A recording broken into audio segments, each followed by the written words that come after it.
नमस्कार मंडळी, स्वागत आहे तुमचं माझ्या नवीन व्हिडिओमध्ये. रोज रोज काय भाजी करायची फार मोठा प्रश्न आहे. तसाच मलाही आज हा प्रश्न पडलेला. म्हटलं करूया साधी सोपी ताकाची कढी.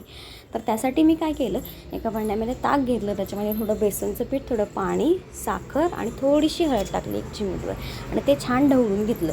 त्यानंतर करून घेतला ठेचा. ठेच्यासाठी मी वापरलं हिरवी मिरची, लसूण आणि मीठ हे घातलं आणि छान कुटून घेतलं आणि तेही साईडला ठेवून दिलं.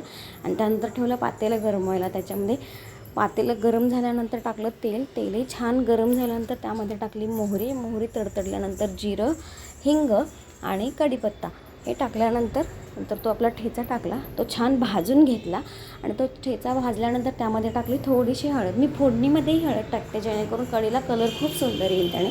आणि त्याच्यानंतर ह्याच्यामध्ये टाकलं ते ढवळून घेतलेलं ताक.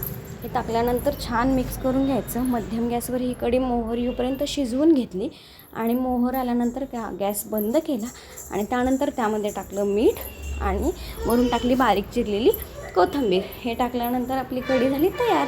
तर आजचा जेवणाचा बेत असा होता की कढी आहे म्हटल्यानंतर भाकरी लागते आणि त्याच्या भातही लागतो. तर ते दोन्ही होतं आणि वरण्याची आमटी, पोकळ्याची भाजी आणि सॅलडमध्ये होतं किसलेलं गाजर. त्याच्यानंतर तुम्हाला माझा व्हिडिओ जर आवडला असेल तर माझ्या व्हिडिओला लाईक करा, चॅनलला माझ्या सबस्क्राईब करा आणि भेटूया आपण आपल्या पुढच्या नेक्स्ट व्हिडिओमध्ये. Bye bye.